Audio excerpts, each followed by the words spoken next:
First of all, I'd like to thank all of you for being here. We intended to hold a press meeting immediately after our last council meeting on Tuesday, but unfortunately, due to the circumstances, we could not do that. But we nevertheless issued a simple press statement about our council meeting.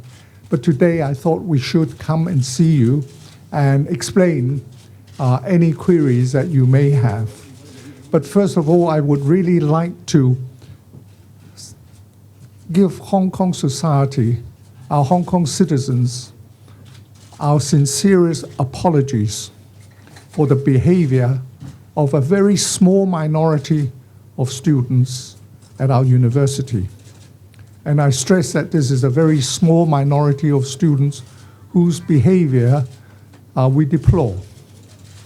The vast majority of our students are excellent, well-behaved, and are responsible members of our university. Sadly, these small number of students are rather like someone who's taken drugs, who's been poisoned by drugs, and they've been manipulated. And once you've taken poison or once you've taken drugs, your behavior can become very irrational. And so those circumstances explain why they behave the way they behave. I know that many people are very angry with these students. I like to stress very strongly that don't put the blame on our students. Just don't put the blame entirely on our students.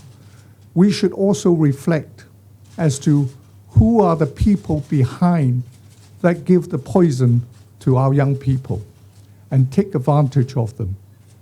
Young people are very idealistic and they can be easily misled. Let me give an example. For instance, at our council meeting, we decided unanimously to set up a review panel to look at the governance of the university. Our student representative then sent out a message from the report that we turned down a review panel. Now, this is a blatant lie. And yet, the students believed that and took radical actions. So you can see some people misrepresent the truth, mislead our students, and make them do irrational things. And I hope that our society could look at these students more favorably and not just purely condemn them. The people we need to condemn are the people who give them false information, false representation, and falsehoods. Do you want to add anything, Vice Chancellor? Thank you very much. Yes, I just wanted to say a couple of things. We, the senior management team, and me on behalf of the senior management team, issued a statement yesterday, and I stand by that statement. I don't want to add to it, but I'm sure there may be some questions on aspects of it. I'm on record as saying that I believe that the vast majority of Hong Kong students, not just Hong Kong U, but students in general, are respectful of authority, well-behaved and conscientious individuals, and I still believe that. So much as Chairman has said, I think the vast majority of our students are wonderful citizens and people that we can be very proud of. And I don't welcome it when people bracket all students together, because I don't think that's fair. The message that I believe I've conveyed ever since I came to Hong Kong almost 2 years ago is that one of my predominant concerns is about safety. I believe I've been entirely consistent about that. And if I was to draw a parallel between the 2nd of October 2014, which was the evening that Joseph Sung and I went to the Occupy protests, on that evening, at no time did I feel in physical danger. Whereas on Tuesday evening of this week, I did feel in physical danger. There was a period of time when Professor Lee, Mr. So and myself and a couple of other people were in the middle of a crowd trying to get out, and it was physically dangerous. There was a risk of serious injury, and I'm very pleased that there were no serious injuries. There were some minor injuries, and I regret those, but I think it's a miracle that there were not more serious injuries. And so the risk to people's safety is absolutely unacceptable in my view. And so that's the reason for the condemnation that my colleagues on the senior management team and I have levelled on the student behaviour that evening, is because it endangered safety, including their own safety, but also the safety of university staff and security staff and council members, including me. I felt that there was a real risk to life, and that's a very serious business, and I think that's no way to make progress, and I think we should engage in rational debate, peaceful debate, without threat of violence and without threat of injury. I think to behave in the way that it was behaved on Tuesday evening justifies the description of mob rule that I used in the statement. And that's no way for Hong Kong U students, or indeed anybody else in society, to achieve their aims. It has to be peaceful, it has to be safe, and it has to be rational. That's all I really wanted to say. Thank you. So, TVB 小姐。係。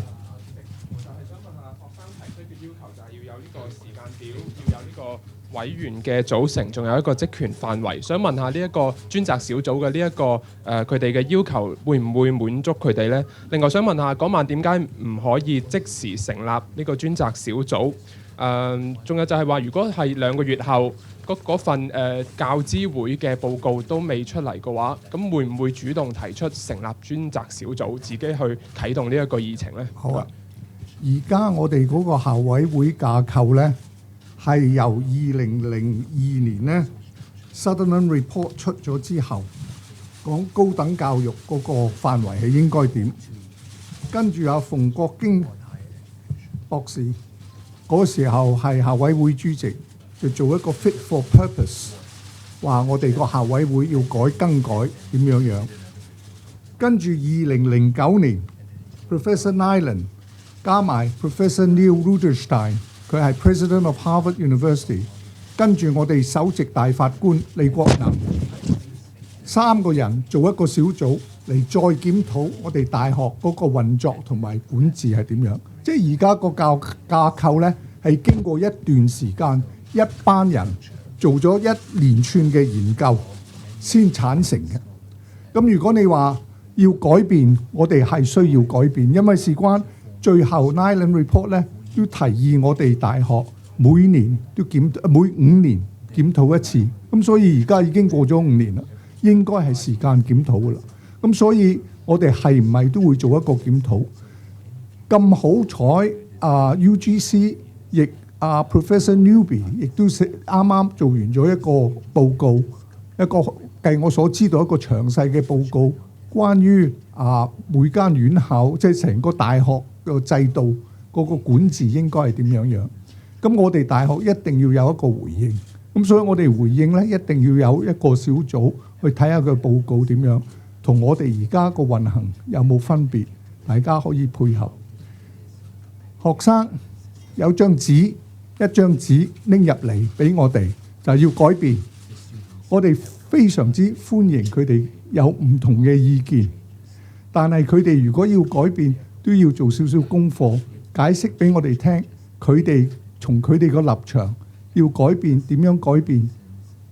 邊一方面要改變？理由喺邊處？同世界唔同嘅大學嗰個分別個 benchmark 係點樣？咁所以我哋係接受嘅。咁所以當晚提出嚟嘅時候，我哋校委會全部認同要做一個 review panel 嚟睇呢樣嘢。但係個 review panel 咧要等埋呢個 Newby report 出咗之後，而我所知道咧呢個 Newby report 咧好快脆就會出㗎啦，1-2個月就會出㗎啦。咁我哋亦都話咧，我哋咧要做呢個 review panel， 但你做個 review panel 咧，你唔可以校內自己睇翻校內，一定要有校外人嚟監管，即係幾次都係校外人嚟睇呢樣嘢。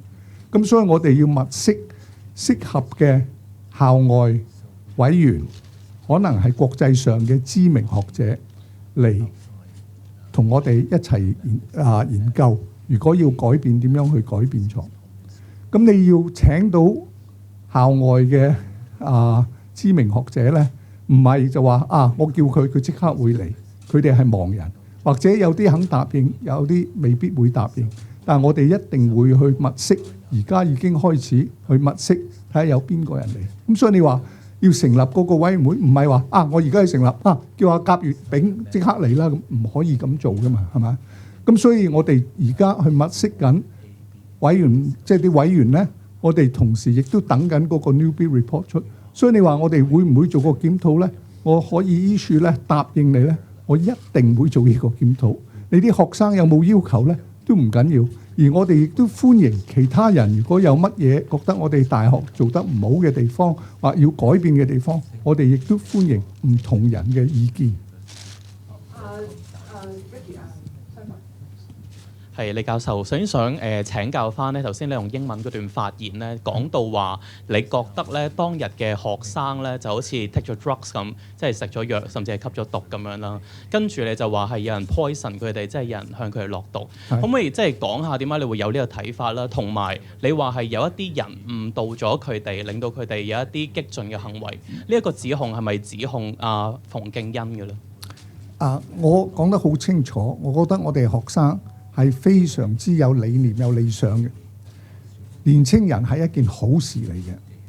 但係如果你有啲政黨喺後邊，我亦都講埋啦。當晚余若薇在場，梁麗君女士係梁家傑個 intern， 冚唪唥係公民黨。長毛嗰個助理在場，仲有好多其他泛民嘅人在場，咁呢啲人嚟係咪干預我哋大學？呢啲係咪政治干預呢？我哋而家係受到政治干預。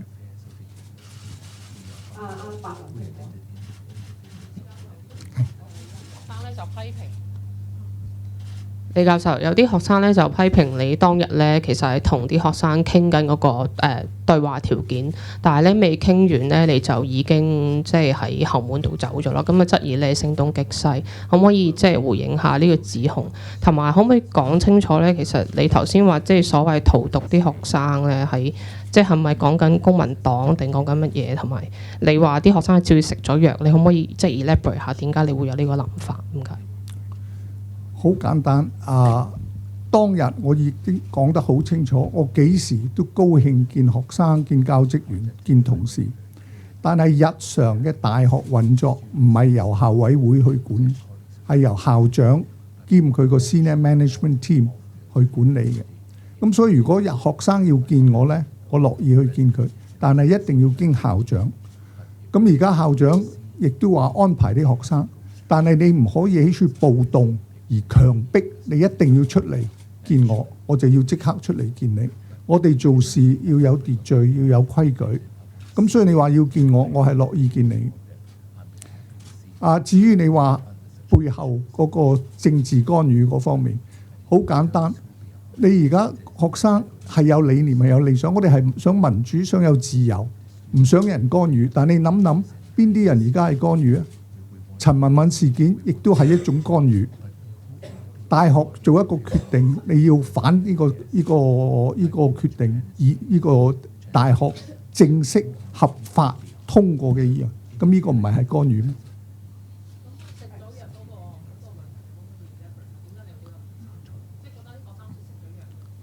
乜你睇得到㗎？你即係佢哋背後係咩人呢？係嘛？一個就係梁家傑個 intern 出嚟話要罷課，叫我哋啲學生罷課。係嘛？上次冚唪唥係公民黨，咁所以你睇到而家就係我亦都以前都講過啦，係公民黨喺後邊搞事，因為事關陳文敏做唔到佢哋想擺入嚟嗰個位。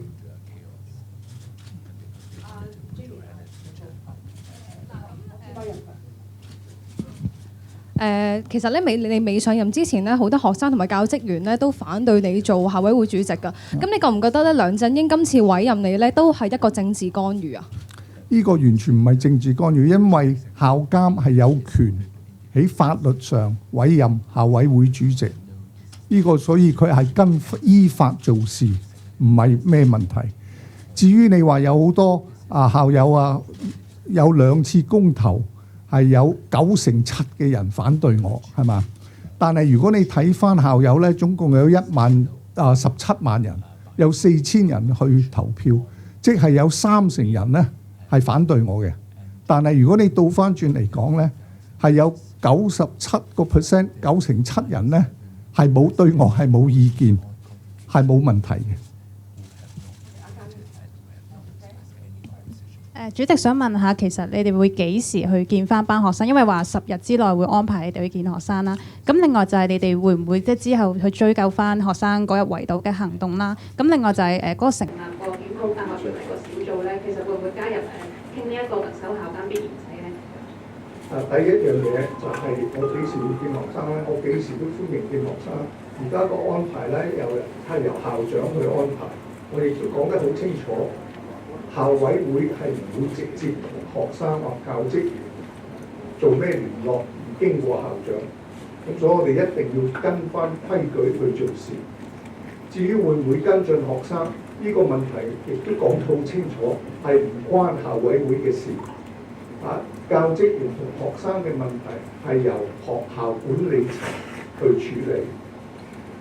至於你話呢個 review panel 會唔會睇咩咧？我相信佢哋乜嘢都會睇，我哋俾咩佢仲有去睇咩嘢咯。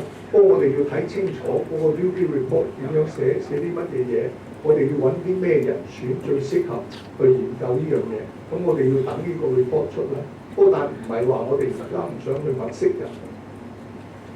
嘉欣睇下。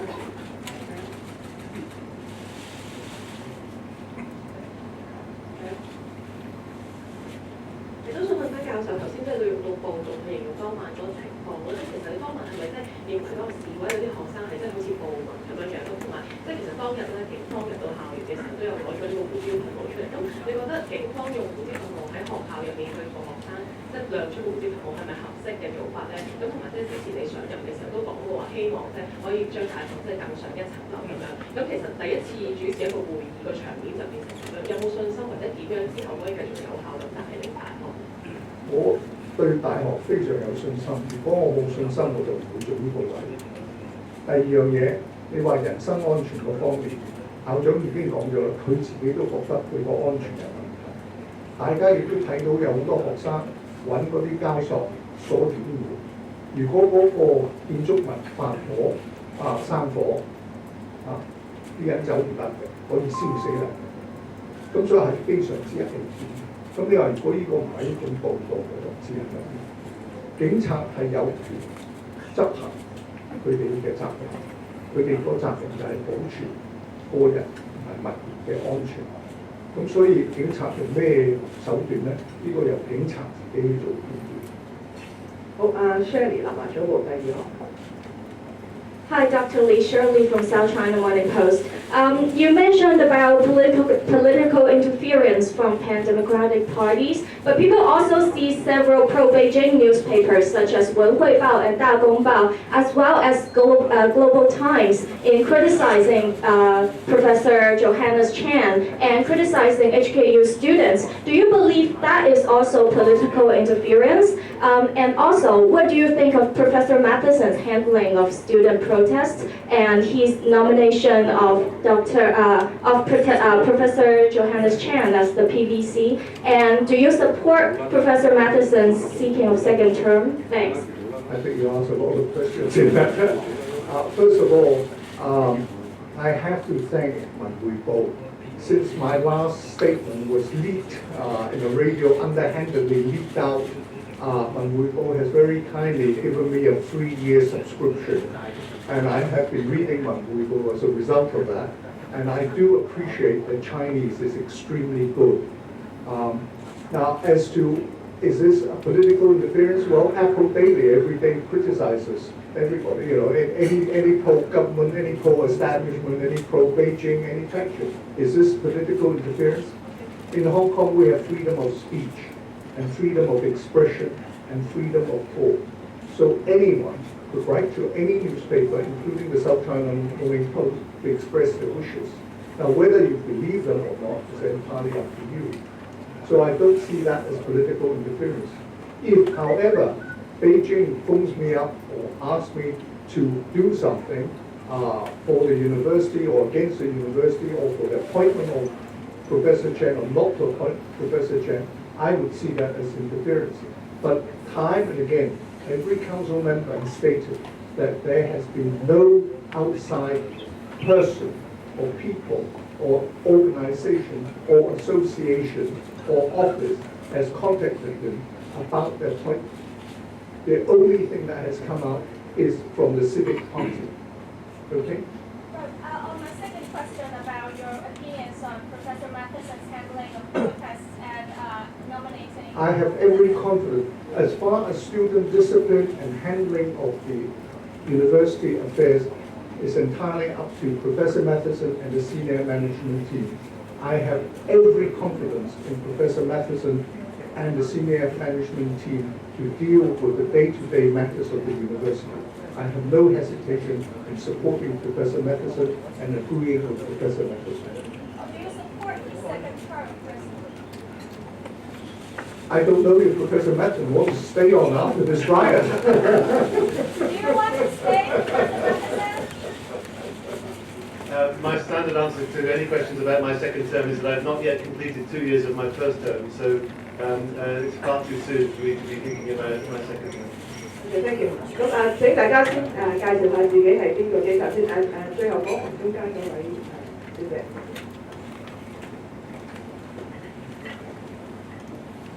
係 Professor Lee 你好啊，我係香港電台㗎。咁其實想問翻啦，咁其實學生當晚咧，其實只係想你出嚟同你對話啦，交代一下當晚到底係即係佢校委會嘅決定，即係只係交代一下校委會嘅決定啦。咁但係最後你都係冇出到嚟啦。會唔會覺得當晚嘅亂局其實自己都有一定嘅責任咧？第二就係當晚嘅我即刻答你，當晚嘅混亂咧，完全同校委會冇關係。係呢個係阿馮同學自己俾啲假消息俾啲同學，跟住公民黨喺出邊慫恿啲泛民喺出邊慫恿啲學生去暴動。咁你而家擰翻轉面話佢哋暴動就因為事關係我哋唔出嚟見佢。我亦都講得好清楚，我幾時都歡迎見學生，但係唔係你揸住支鬼槍我哋要出嚟見你。我哋唔會利用呢啲咁嘅手段嚟要挾我哋、威嚇我哋。係對我嚟講係唔正確。如果你想見我，譬如你而家RTK想見我，你都要經過渠道先嚟接觸我，大家有個時間，大家方便，大家先見。咁但係其實上次有警察進入大學嘅校園咧，就已經係有國家領導人到訪港大啦。咁今次有示威就應有警察即係入到去呢一個大學校，會唔會覺得其實呢個做法都唔係咁恰當咧？警察喺香港係維持香港嘅治安秩序，你唔可以話我間屋可以俾警察入，得唔得？唔得。如果警察係有權有法可以入嚟執行，如果你有賊入屋，警察可唔可以話你可唔可以話唔關我事啊？呢個係你私人地方，係唔得噶嘛。咁所以你而家譴責警察係唔啱嘅。唔該，你真係反省下你自己所講嘅嘢，真係好唔合理。香港嘅警察大家都睇到香港個 crime rate 一次下降，呢啲係我哋香港警察做出非常好嘅事，但係唔好責怪佢哋，亦都有好多地方未必大家係即係完全認同嘅。不過但係佢哋大部分嘅警隊係非常之好。同埋最後想問翻咧，就今次我差唔多諗啊，下一個單先啦，因為我哋講咗一次一條問題，好唔好？唔該晒。跟住呢邊Albert信報法。信報主席，即係想問翻咧即係你話公民黨喺背後啦，咁其實你有咩證據咧？因為就好似你話即係陳文敏你都話冇證據嘅。好啦，上一次7月嗰時候嗰個圍住我哋校委會嗰次咧，梁家傑帶住大聲公指揮市民去邊個門口，邊個人行出嚟。黃先生出嚟會即刻話咧，呢個就校委啦，快啲圍住佢，快啲圍住佢。呢啲係俾人睇得到，係有電視機喺後邊，電視攝影到嘅。預約你喺後邊企住。當劉太I should know 嗰時候，俾人指住你想走啊，你跪低認錯你先走得，佢在場，係葉建源亦都在場。咁你好多呢啲咁嘅，如果唔係外邊嘅人係咩人？如果唔係泛民，如果佢哋唔係佢哋可以話我哋係校友，我哋係有權利嘅。係嘛？呢個大家即係你呃得香港人幾耐啊？你遲早都呃唔到香港人，係嘛？大家都睇得到嘅。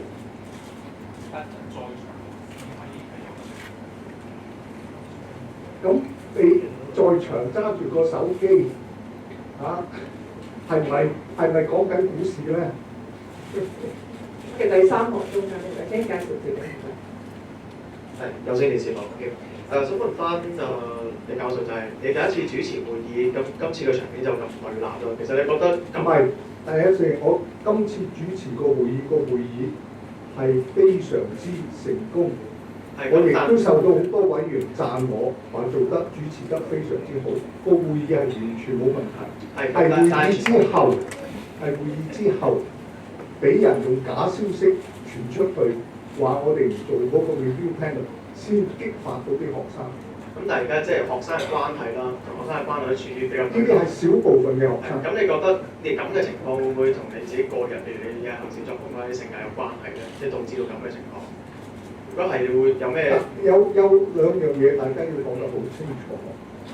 每一個人都希望係大家和平和諧，大家都希望呢個社會係和諧，但係要雙方面先得嘅。你唔可以單方面我和諧，你就唔和諧。咁所以我講得好清楚，我哋有條界線。我做呢個主席位，好多我啲朋友唔係好多，差唔多所有我啲朋友同親戚個個都叫我唔好做。因為呢個係冇良心嘅，係要擺時間落去嘅，係俾人罵嘅、俾人鬧嘅工作。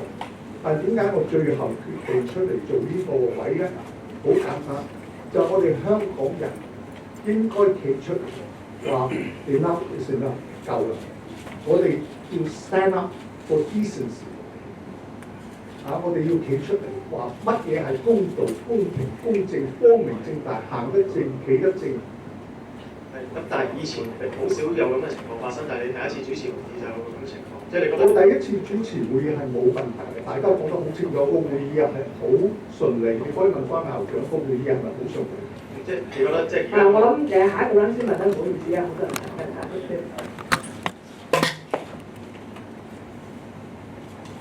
你好，我係香港01嘅記者。我想問翻，其實咧，我哋同啲參與圍堵嘅學生傾過，佢哋覺得而家係唔信任校委會，因為經過陳文敏事件之後，頭先你都承認咗前文嘅嗰啲係事實啦，即係佢哋覺得委員否決陳文敏嘅原因好唔合理、好荒謬，佢哋根本唔相信校委會入邊嘅人係做一個 rational discussion。請問你會有咩回應？你會唔會主動做翻啲嘢去重建翻佢哋對校委會嘅信心咧？唔該。好多謝你，大家講得好清楚。如果有一個人去申請一份工，或者你哋去申請一個報章，得唔到嗰份工，你想唔想嗰個報章話你個理由點解你得唔到嗰份工？你個人格問題啊，或者工作問題啊，你態度問題啊，所以你得唔到呢份工。全世界冇人咁做。你申請一份工，你得就最好，你唔得就係算啦。但係既然有咁多人出嚟話你要解釋，我哋係保護陳文敏教授嘅聲譽。係保護佢個 privacy， 佢個私人權，所以我哋係唔可以公開話我哋個理由。但係陳文敏教授肯俾封信我哋，話佢唔介意會告我哋泄漏佢嘅私隱，我哋可以公開嗰個討論。而個討論大家都知道已經流晒出去，已經錄晒音。你如果真係有時間聽下成套錄音，嗰個理由係咩？你有冇？你點樣先信啊？嗱，講得好清楚啦。嗱，呢個已經出咗街㗎啦。我而家唔係講陳文敏用咗2年時間去讀個博士學位唔成功，而家佢係咪坐喺個位可以決定一個人升級唔升級？如果個人已經有個博士學位，咁我哋一定要有一個規則，一定要有 meritocracy 先可以做得到㗎嘛。就咁簡單啦。Louis Liu from China Daily. So, Mr. Lee, a question for you. What's your comment on the student leader Billy Feng's betrayal? Because he actually voted for the motion in the meeting, but later he joined back the students in a more radical protest. Right. I don't really want to comment on an individual student, but you can see from his behavior that he is someone who does not respect confidentiality. that means his integrity is in question. He is a liar because he gave an undertaking to council that he will keep confidentiality and immediately broke it. He's a liar because he said that he voted for the council to establish a review committee and immediately went out and said we hadn't established a review committee. So with such a person, if you believe him, rather than believe the council, then I think you are very, you're sadly mistaken. Thank you. I'd like to direct this question to Mr. Peter Matheson. So you have issued a statement yesterday that videos image were recorded and will be made available to the police. I would like to ask, has the university by far provided any images or videos to the police? And is that the police require school to provide any information, or is that the school willing to provide at the first place?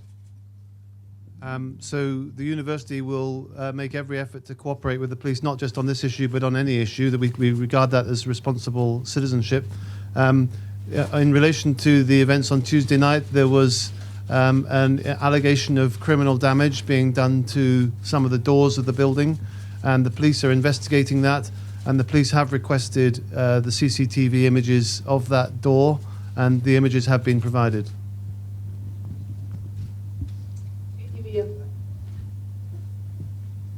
李教授你好，其實你一開始都有英文講過嗰日嘅即係學生嘅情況啦，你敢唔敢用中文再講多次？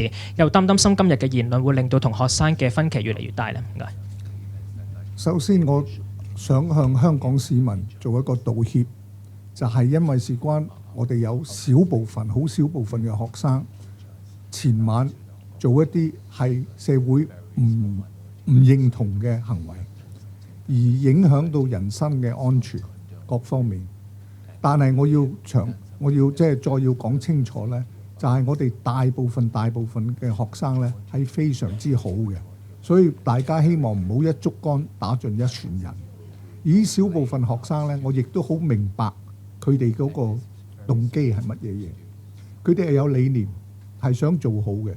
但係我亦都講咗啦，好似中咗毒，而你一個人吸咗毒，做咗唔理性嘅嘢。你梗係會譴責佢，但係我哋亦都要諗清楚係邊個人供給呢啲毒俾呢啲學生呢？咁所以我希望社會呢再諗清楚呢啲咁嘅人係唔係我哋社會可以接受嘅呢？文匯報有楊文先，想問翻即係今次又再衝擊呢度，係想問翻今次又再衝擊啦。咁其實上次7月，我首先要多謝文匯報。唔使客氣。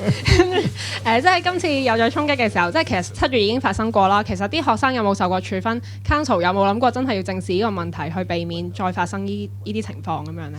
嗱，我講得好清楚，即係學生處理學生或處理教職員嘅問題呢，呢啲問題唔係校委會去管理嘅。呢啲由校長同埋佢個 senior management team 佢哋去即係佢哋高層管治咧去睇呢件事嘅。我哋亦都唔應該，亦都唔會去干預校長做佢嘅工作。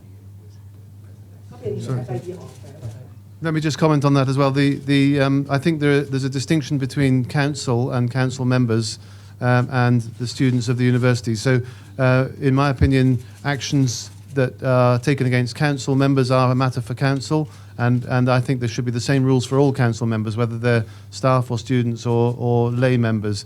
And there may be issues that council wishes to revisit in terms of issues around confidentiality. One other thing that council agreed on Tuesday, do you mind me saying this, was that there would be a small group set up to look at the issue of confidentiality, and I'm going to chair that group. So these issues around the behaviour of individual council members will come to the attention of that group, and we may produce new guidelines or new documents to govern the confidentiality processes of the university, of the council. In relation to disciplinary action, we have very standard procedures in the university. We have a set of statutes which set out the disciplinary offences, and if offences are committed against those disciplinary principles, then we have a mechanism for me to make a referral to a disciplinary committee for the guilt or otherwise of the issue to be resolved, and any actions taken as a result of that. So we have those standard procedures. We can apply them to any aspect of university functions. So we won't invent a new procedure to deal with the events on Tuesday evening. We'll use the standard procedures that we have. And Michelle Chan from RTHK, Professor Lee, and the students on Tuesday night, they had been making repeated demand to have a dialogue with you, and under what conditions that you would agree to have a dialogue with them, and if a dialogue really takes place, so what would you tell the students? And my second question is, what roles of political interference have played in provoking the sentiments of students? Thank you. Well, I think that question better be directed to the civic party rather than to me. All I can say is that every time we have a riot on campus, the civic party seems to be very active. Members of the civic party seems to be very active there, right? As to the dialogue with students, I'm very happy to talk to staff, students, alumni, anytime, provided they follow the proper procedures. They would have to go through the Vice Chancellor to meet up with me, and I'm happy to make time available to meet them. As to what I would say to the student, I think it's they who want to see me, so I would listen to what they have to say.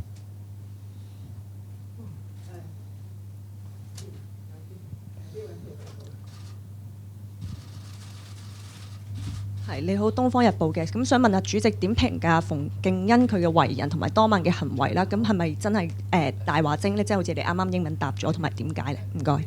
我點解話佢係大話精？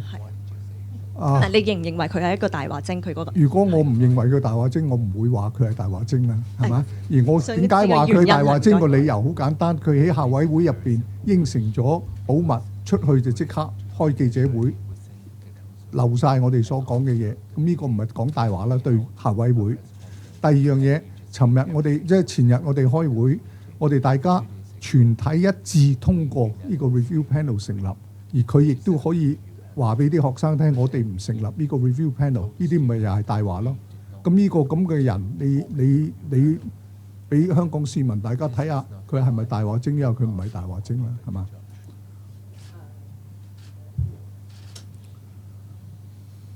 ？Scene. You magazine, and may I ask a question with Dr. Matheson? Just Dr. Lee just mentioned that there is political influence from the, especially from the civil party, and just want to know that do you agree with this? And if there is really a political influence, what will the university do with? Thank you. So I think Hong Kong is a very politicized place. I think there's a spectrum of opinion which is represented amongst our alumni also and our students and our staff. So I think that spectrum of opinion is healthy. I think there's nothing wrong with having different views on different issues. In relation to political interference, I receive a lot of advice, a lot of comment by various routes, email, public, people speaking to me, writing to me, talking to me at meetings and whatnot. On all sorts of issues. I don't regard that as interference. I regard that as people taking an interest in the affairs of the university. My job, together with the senior management team, is to make decisions that we believe to be in the best interests of the university. We don't do what other people tell us, and it's very important that the university maintains its political neutrality. We've worked very hard to do that throughout some very difficult times in the last 2 years. In the time that I've been here, there have been many times when the university has been steadfastly neutral and not taking sides in any particular political argument, allowing people to express different views. We celebrate that in the university. The university should be one place where different views can be expressed, including views which might cause offence to some other person, but they can be debated, they can be rationally discussed, and if they're offensive, they can be dismissed by rational argument. It's not, to my mind, incompatible with the role of a university that you have these kinds of debates. But in terms of decision making, as far as I'm concerned, my job is to listen to everyone's opinions, but not to be dictated by them, and to do what I believe to be in the best interest of the university.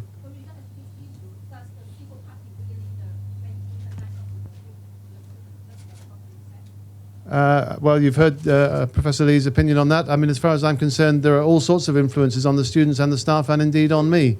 And our job is to make sure that we always act in the best interest of the university, and I think my job is to continue to do that. Mr. Lee, you specifically named the Civic Party as the people who are so-called feeding the students poison. How can you elaborate on how they are doing that and why would they do that? How does it benefit them? Well, all I can say that in the two riots that we have on campus, the senior members of the Civic Party were very prominent. Okay? I did not see Zhong Lun Ban there. I did not see anybody else there. But Civic Party members, senior members, were all present. And you have to ask why.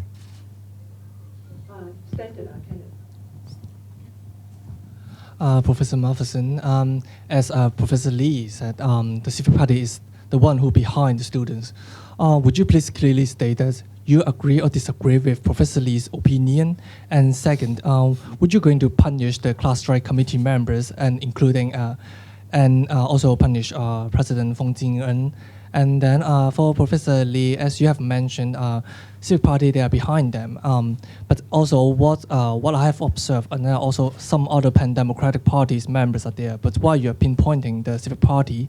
And also I would like to ask, and there are also some groups, the pro-Beijing groups, for example, maybe the Treasure Group or maybe the Defend Hong Kong campaign, they also launched their support to you. And they also, but at the same time, some of them urge Professor Ma斐son, you need to step down because you are the one who poisoned the students. And so would you say that these pro-Beijing groups also political interference to the council as well? Thank you so much. I think anyone is free to express their opinion in Hong Kong. We have a very free society in Hong Kong, and we listen to various opinions. I have no problem with the Civic Party's opinion. They're entitled to their opinion and express it. What I object to is making use of the students to disrupt normal university functions. That is something I object to, all right? Now you may say that it's only the students, but you say, you were a student once. Who was the council chairman when you were a student? Huh? Can you tell me? I don't think anybody would remember, right? Why has this suddenly come forward? Why has this become a political issue? Right? Who has been running this campaign saying I should not be the council chairman even before I was offered the job? All right? Who is out to say his first council meeting is a shambles because there was a riot and has to be postponed? That was the intention. Okay? Sadly for them, they did not succeed. We had a very successful council meeting, and it terminated and it finished. And the only thing that was disrupted was the press conference immediately afterwards. Can I just answer Kenneth's question? So he asked me specifically, do I agree with Professor Lee's opinion about the Civic Party? Professor Lee has a big advantage over me. He knows whose people are, which party they're in, what language they're speaking. And most of the shouting and slogans that I've heard at the various demonstrations have been in Cantonese, and so therefore I'm blissfully unaware of what people are saying because my Cantonese is not good enough to understand much of it, and I don't know who's in which party, and I don't know who was there. So if Professor Lee tells you that particular people were there, then I think you have to trust his judgment. He saw them, he knows which party they belong to. I don't have that information. As far as I'm concerned, a number of parties of all spectrum, all across the political spectrum, are interested in the affairs of Hong Kong U. And I tell all my colleagues that we should be complemented by that. It means that we work for a relevant organisation, an organisation that people care about, an organisation which is significant in the society in Hong Kong. And I would rather work for an organisation which is significant and people care about it than one for which nobody cares. So the fact that different people take an interest, that's very welcome as far as I'm concerned, but I don't regard them as telling me what to do. My job is to do the best at the university, and I will continue to do my very best to do that, irrespective of different political opinions from different parties. So, yeah, the punishment, well, so again, I refer back to the remarks I made earlier on. I think there are two categories of punishments that might be levelled against, for example, against Billy Fung. I mean, he's a council member, and so if there are sanctions that the council wants to take against him because of actions he's done in the context of being a council member, then that to me is a matter for council. As a student of the university, then he, like all the other students, are my responsibility. And we have standard procedures to assess whether or not a disciplinary offence has been undertaken, and if so, to take actions in response to that. So again, I just reiterate, I'm not going to reinvent new procedures. We have standard procedures to deal with all these things. There's a separation, in my opinion, between actions of a council member and actions of a student.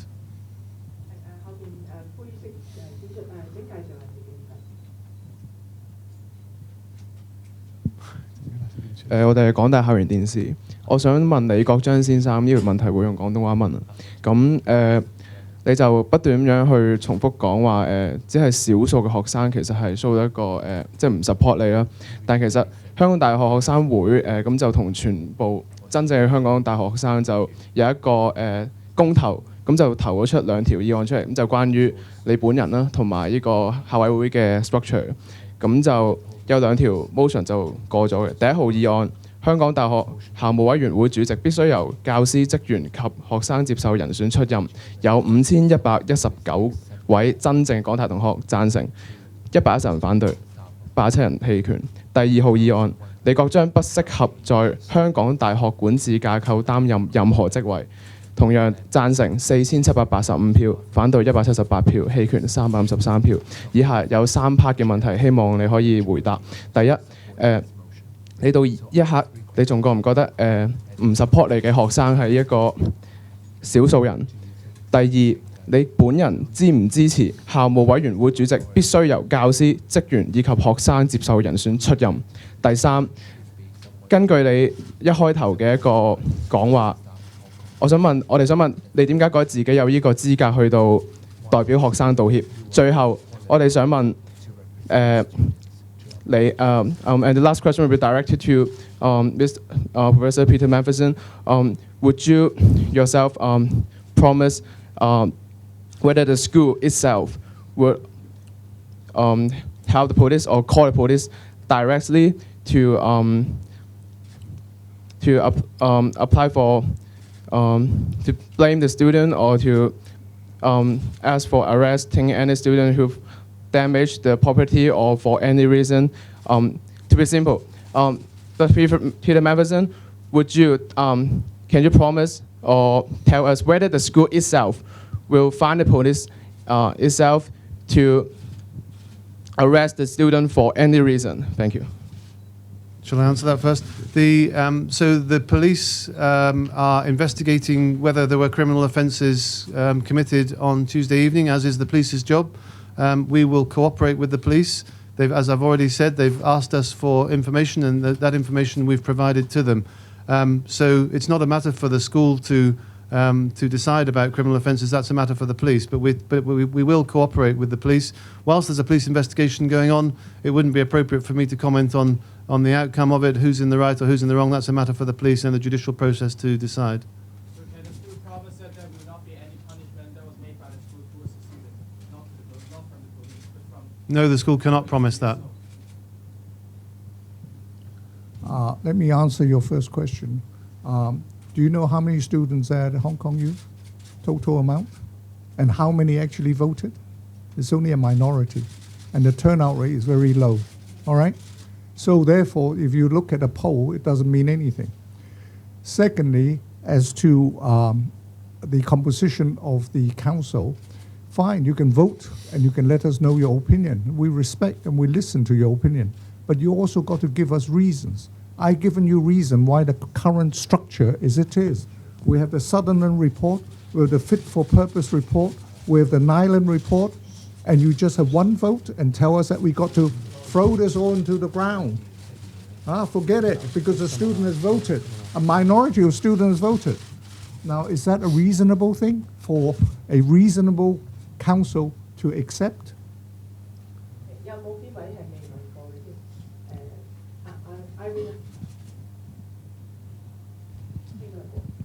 星島嘅 Irene 主席其實都想問翻咧，其實即係嗰個事件，即係喺當中有成4個鐘頭，即係你喺個大樓入邊啦，都可唔可以講翻其實你當時個心情係點啦？同埋都想再追問多次，即係其實因為而家咧俾外間嘅感覺就係即係校委會同學生之間嗰個嘅信任，即係都好似已經越走越遠啦。咁其實你可唔可以？唔係要講得好清楚，你講學生係一個好少部分個學生，200-300人。而成個大學15000幾個學生，2-3萬唔夠1% 都唔夠。咁唔好成日話啲學生，我真係唔希望大家見到呢樣嘢。即係我哋要講得清清楚楚，唔可以俾一小部分人牽住我哋個鼻走。有少部分人佢有佢意見，我哋尊重佢意見，但係亦都認同佢哋係一個好少部分嘅人。大部分嘅學生係完全唔關注，亦都唔認同佢哋嘅行為。你話正話問我點解我有咩權同啲學生道歉？我唔係同啲學生道歉，我係向社會道歉，係代表大學向社會道歉。我哋係做得唔好，所以有一小部分嘅學生可以做成咁樣，影響我哋嘅大學聲譽，影響其他嘅學生聲譽。